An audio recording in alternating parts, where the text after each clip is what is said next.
The butterfly knife is the undisputed king of the Counter-Strike economy.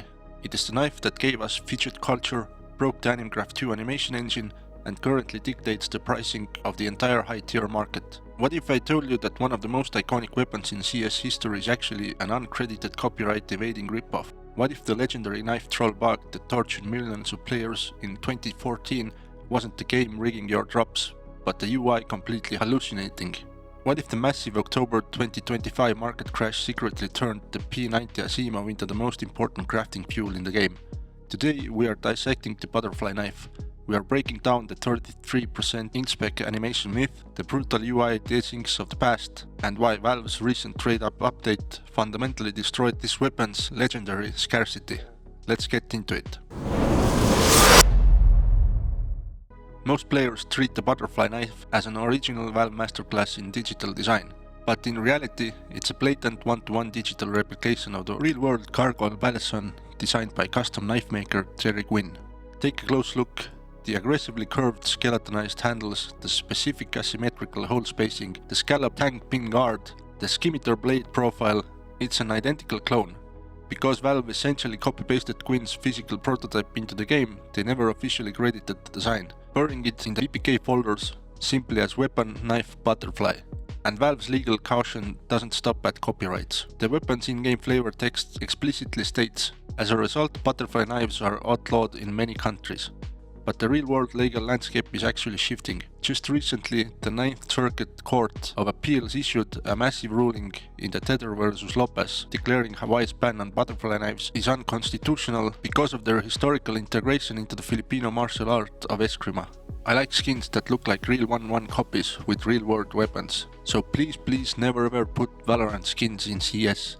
Skins and stickers is as far as it should ever go. Speaking of 2014, we have to talk about the most infamous urban myth in the history of case openings, the knife troll bug.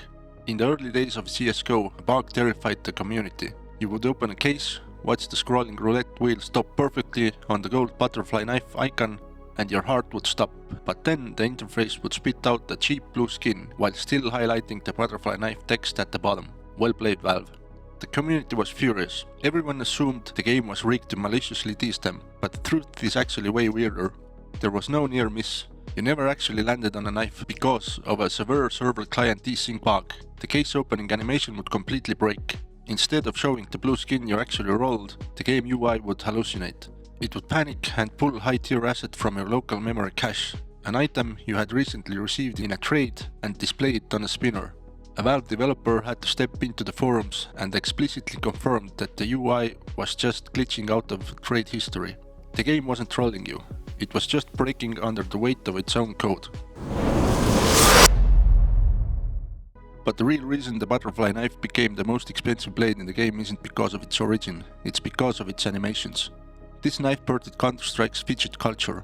By executing a rapid inspect-to-reload key sequence, you can force the weapon into an infinite continuous twirl loop. It creates a massive psychological performance placebo. Historic oppers swear that this quick deploy animation psychologically accelerates their game tempo, making quick switches feel physically faster than using bulky huntsman or a cut knife. There are three main inspect animations: the basic handle flip, the lateral spin, and vertical roll.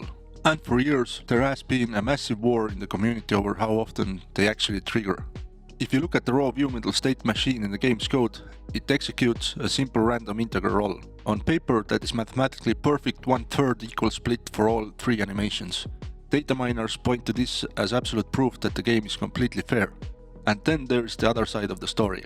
You see, even though the code rolls a perfect three-sided die, the first 300 milliseconds of all three animations look almost identical. Combine that with the fact that the fidget spammers constantly cancel the animation before the complex spins even have time to render, and you get the system that feels intentionally rigged to starve you of the rare twirls, even when the recent Animgraph 2 update made the knife feel sluggish by adding strict transition delays. Structural analytics proved the odds were still perfect 33%. The game isn't working against you, your own impatience is.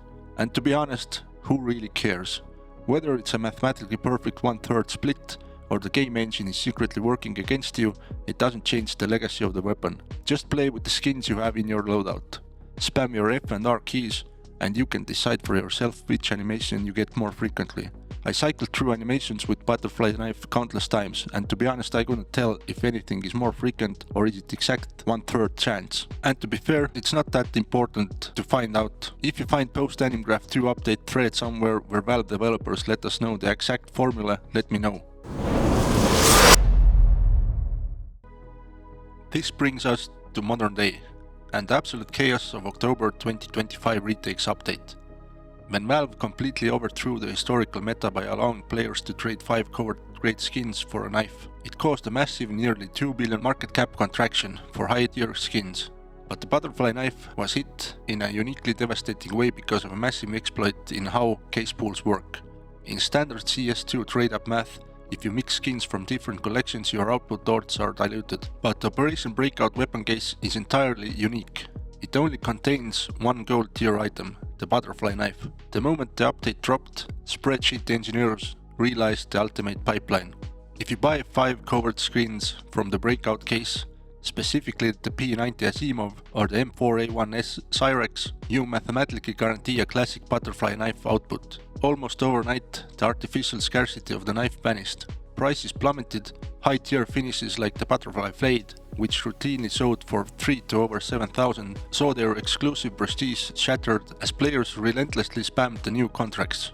But while the knives crashed, the inputs skyrocketed. Covered skins that used to be cheap play skins, like the P90 Asimov, turned into industrial crafting fuel. You could even use 5 AK-47 Temper skins from the Spectrum 2 case to guarantee a roll at the butterfly Doppler pool. Though unlike the Breakout exploit, you still had to dodge other knife models. Valve fundamentally changed the butterfly knife from an exclusive unbox-only luxury into a mass-produced crafted commodity.